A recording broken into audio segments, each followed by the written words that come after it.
Election commission से related news आप आजकल रोज़ देख ही रहे होंगे, है ना। ब्राज़ीलियन लोग यहाँ आके ब्राज़ीलियन मॉडल्स वोट कर रही हैं। इलेक्टोरल रोज में गड़बड़ी होने का अपोजिशन बहुत ज़्यादा इस टाइम डिबेट कर रही है, specially Rahul Gandhi.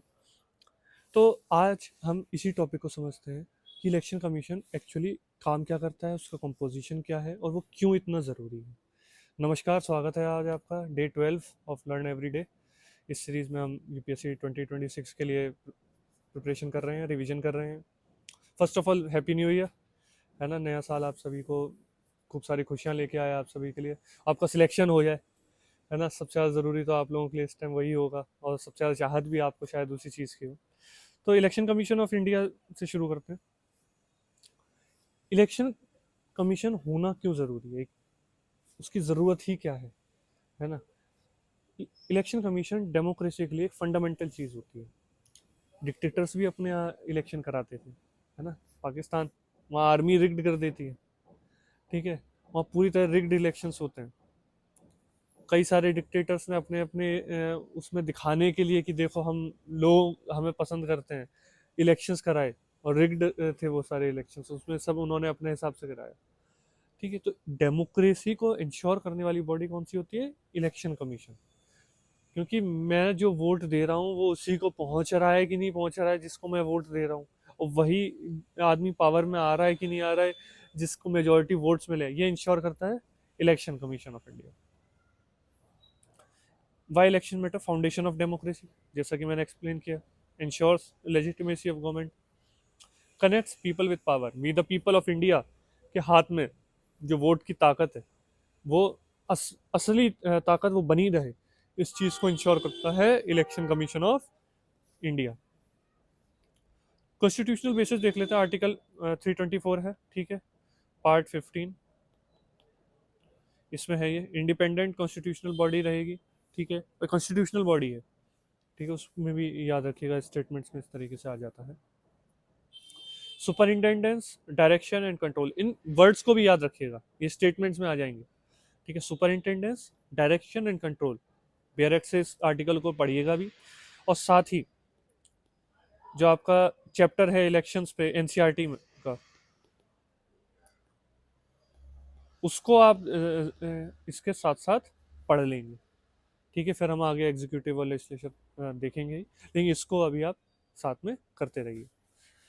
Composition of ECI, chief election जो कमिश्नर है वो उसके साथ साथ दो इलेक्शन कमीशन, एक तो ये हो गया, ये दो होते हैं, ये 3 मेंबर बॉडी है, ठीक है। पहले सिंगल मेंबर बॉडी होती थी ओरिजिनली 1950 में, फिर इसे 3 मेंबर किया गया 89 में, फिर 90 में फिर से सिंगल बॉडी कर दिया गया, फिर 93 में अगेन ये 3 मेंबर बॉडी बन गई। अब इसमें दिक्कत क्या है, जो अपॉइंटमेंट्स होते हैं और जो एक तरीके के कॉन्स्टिट्यूशनल सेफगार्ड्स हैं वो चीफ इलेक्शन कमिश्नर के पास ही हैं, ठीक है। उसको हटाने के लिए अपने पोस्ट से 2/3 लगेगा लोकसभा का, 2/3 लगेगा राज्यसभा का। इलेक्शन कमिश्नर्स के पास वो सेफगार्ड्स नहीं होते हैं। दूसरी चीज, जब डिसीजन लिया जाना है तो ये तीनों लोग वोट करते हैं। वो कोई चीफ इलेक्शन कमिश्नर का ये नहीं कि मैं अकेला 2 वोट के बराबर, नहीं, सिंगल वोट। 3 लोग में अगर वो दो इलेक्शन कमिश्नर्स ने वोट किया, ये इन्होंने नहीं किया उसके फेवर में जो भी डिसीजन लेना है, तो वही माना जाएगा जो इलेक्शन कमिश्नर ने लिया। जी हाँ, इस तरीके से इस चीज़ को थोड़ा सा रिग्ड किया गया है। फंक्शंस ऑफ इलेक्शन कमीशन देखिए, Lok Sabha, Rajya Sabha, president, vice president, state assemblies. Municipalities और पंचायत के चुनाव स्टेट इलेक्शन कमीशन कराते हैं, ठीक है। उसका अलग स्टेट इलेक्शन कमीशन कराते हैं। ये इलेक्शन कमीशन किसका? Lok Sabha, Rajya Sabha, vice president, president, आपका state assemblies, even state councils जिस जिस स्टेट में है। प्रिपेयर्स इलेक्टोरल रोल्स, पूरा जो इलेक्टोरल रोल होता है उसको प्रिपेयर करते हैं। Recognises political party and symbols, ठीक है। जैसे शिवसेना में हुआ था कि भाई वो 2 हिस्सों में टूट गई ना पार्टी, तो कौन शिवसेना नाम रखेगा, कौन सिंबल रखेगा, उसको लेके जो विवाद होते हैं, इनको भी solve election commission of India ही करती है। Mode of code of conduct, ये भैया जी TN शेषन जी थे, चीफ इलेक्शन कमिश्नर, ठीक है। और आप लोग जो IAS बनने की तैयारी कर रहे हैं, टी एन शेषन जी के बारे में जरूर पढ़िएगा, उनका पूरा जो उन्होंने अलग अलग काम किया है अपने पूरे करियर में। ये मतलब एक मॉडल आईएएस अफसर, ठीक है, मॉडल मतलब हैंडसम वाले मॉडल नहीं, तो एक इंस्पिरेशनल आईएएस अफसर, ठीक है। जिस तरीके से इन्होंने इलेक्शन कमिश्नर का रोल अदा किया था, मतलब इनका बहुत फेमस स्टेटमेंट है, आई ईट पॉलिटिशियंस फॉर ब्रेकफास्ट, ठीक। तो इनके टाइम से ये मॉडल कोड ऑफ कंडक्ट बहुत ज़्यादा मतलब सख्ती से लागू करता आज भी। वो डर जो है नेताओं में मॉडल कोड ऑफ कंडक्ट, भाई आचार संहिता लागू हो गई, आचार संहिता लागू हो गई, ठीक है, आपने अक्सर सुना भी होगा, मंच छोड़ के भागे नेताजी, आचार संहिता लागू हो गई, वो इन्हीं की वजह से। मॉडल कोड ऑफ कंडक्ट का कोई ये लॉ नहीं है, स्टेचुरी लॉ कुछ नहीं है, ये फ्री एंड फेयर इलेक्शंस को इंश्योर करने के लिए, ठीक है, एक सेट ऑफ रूल्स हैं जो इलेक्शन कमीशन पालन करवाता है, ठीक है। Prevents misuse of official machinery, कि भाई जो सरकार में है, जो ताकत में ऑलरेडी है, वो उसका गलत इस्तेमाल करके सारे वोट अपनी तरफ कोई एंड टाइम पे स्कीम्स निकाल दे, एंड टाइम पे लोगों में रुपये बांट दे, कुछ करे, ठीक है, जिससे उसको फेवर में वोट्स मिल जाए। तो ये सब चीज़ें नहीं होने देता। Again ethical code not statutory law. अब इलेक्टोरल रोल और डिलिमिटेशन का काम भी, वोटर लिस्ट बनाना, उनको रिवाइज करना, उसमें ऐड करना, जो डेथ सर्टिफिकेट जिनके आ गए उनको निकालना, ये सारा काम भी इलेक्शन कमीशन करता है। और हमारे यहाँ पॉपुलेशन बेस्ड कॉन्स्टिट्यूएंसीज हैं, ठीक है, कि सबकी पॉपुलेशन के हिसाब से बांट दिया गया है। हालांकि not in a true sense after the population gap between north and south, क्योंकि अगर उस तरीके से बांटा जाएगा तो साउथ के पास कम पावर आएगी, कम सीट्स आएंगी, और साउथ पॉलिटिकली कमज़ोर हो जाएगा। और ये एक तरीके से साउथ को अपनी पॉपुलेशन कंट्रोल करने की सजा देने जैसा होगा। बैकग्राउंड नॉइस के लिए भाई मैं ट्रैवल कर रहा हूँ, सॉरी, है ना। तो ये साउथ को सजा देना जैसा होगा, तो उसलिए वो चीज़ बार बार टाली जा रही है। Judicial position on ECI, free and fair elections part of basic structure, ठीक है। Basic structure, Keshavananda Bharati case, साथ साथ जैसे ये सब चीज़ें आया करें तो तुरंत उठाया, एक एक पन्ने का चैप्टर है वो रिवाइज कर लिया, क्योंकि आप बार बार पढ़ोगे, बार बार भूलोगे, परेशान नहीं होना, ये एक नॉर्मल होता है। इसलिए जैसे ही कुछ आ गया है, पीछे का भी पढ़ लिया, एक बार फिर से उस दोहरा लिया। ईसीआई मस्ट फंक्शन इंडिपेंडेंटली, क्योंकि भाई फ्री एंड फेयर इलेक्शन कराना है तो ईसीआई को इंडिपेंडेंट रहना पड़ेगा ना। अगर वो सरकार के अधीन हो गया फिर कहेगा free and fair election.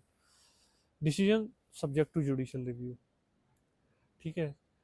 Judicial review से बाहर ईसीआई के भी डिसीजन नहीं है, इस पर भी जुडिशरी रिव्यू कर सकती है। इस चीज़ को भैया बहुत ज़्यादा याद रखना, मैं स्टार बना लो, ठीक है, नोट कर लो, स्टेटमेंट में आ जाएगा, ठीक है, मेंस में भी ये चीज़ काम आएगी। अच्छा, अब रिसेंट इशू भाई ये हुआ है कि appointment, election commission of India का अपॉइंटमेंट कैसे होंगे, तो उनकी कमेटी जो बनेगी, 3 मेंबर कमेटी बनेगी, है ना, वो किस तरीके से फॉर्म की जाएगी, ठीक है। और टेक्नोलॉजी का इस्तेमाल जो इलेक्शंस में किया जाता है, ईवीएम पे काफ़ी कुछ हो चुका है। हालांकि ईवीएम अभी तक कोई भी पार्टी ये प्रूव नहीं कर पाई है कि ईवीएम हैक भी हो सकती है। वो अपने सेशन में, क्योंकि वहाँ इम्यूनिटी होती है, उन्हें कुछ भी बोलने की, ठीक है, वहाँ ज़रूर कुछ भी बोलें।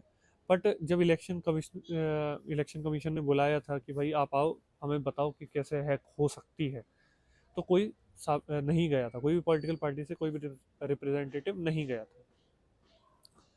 हमारी ईवीएम्स दूसरे देशों में भी जाती हैं, वहाँ के इलेक्शंस में इस्तेमाल होती हैं। तो हाँ, इलेक्टोरल रोल्स में दिक्कत हो सकती है, ठीक है, ये हो सकता है कि जाली वोट पड़ रहे हो, पर ईवीएम्स में दिक्कत अभी तक साबित नहीं हुई है। हालांकि अभी तो वीवीपैट भी लगा दिया है साथ में, ठीक है, उसमें भी आप देखते रहते हैं। चलिए, इन मार्च 2023 supreme court of India ruled that appointment shall be made by a committee, 3 member committee, prime minister, leader of opposition, chief justice of India.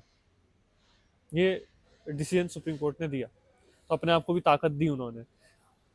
until a new law is enacted with regard to the same, ठीक है। तुरंत law आया जिसमें chief justice साहब हट गए, बाकी prime minister है, लीडर ऑफ अपोजिशन है, and a member appointed by the prime minister, मतलब प्राइम मिनिस्टर ही है, ठीक है। तो prime minister 2, leader of opposition 1, तो ये रूलिंग गवर्नमेंट की तरफ पलड़ा झुक गया। ठीक है, उनका एक डोमिनेंट रोल हो गया अपॉइंट करने में कौन होगा चीफ इलेक्शन कमिश्नर। और इसमें दिक्कत क्या है कि भाई वो तो अपना ही कोई विश्वास पात्र बिठाना चाहेंगे, ठीक है, जिससे वो अपने फेवर्स ले सके। ठीक है, उस चीज को रोकना चाहिए।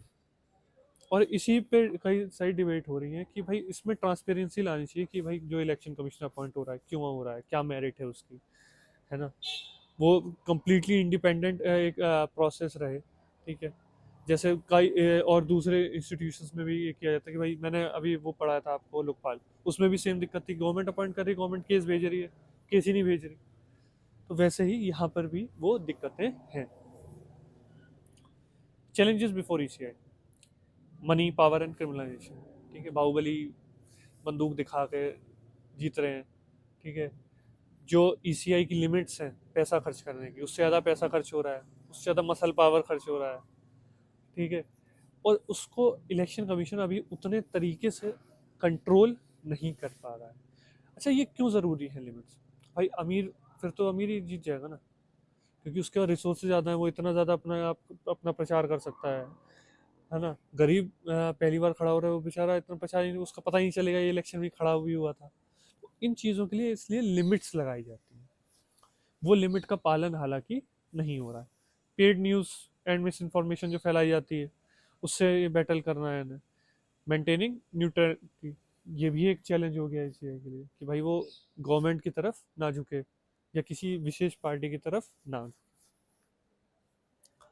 Way forward, transparent appointment mechanism होना चाहिए। ठीक है, अभी वो चीज़ नहीं है, अभी हम बात कर चुके हैं इस चीज़ पे।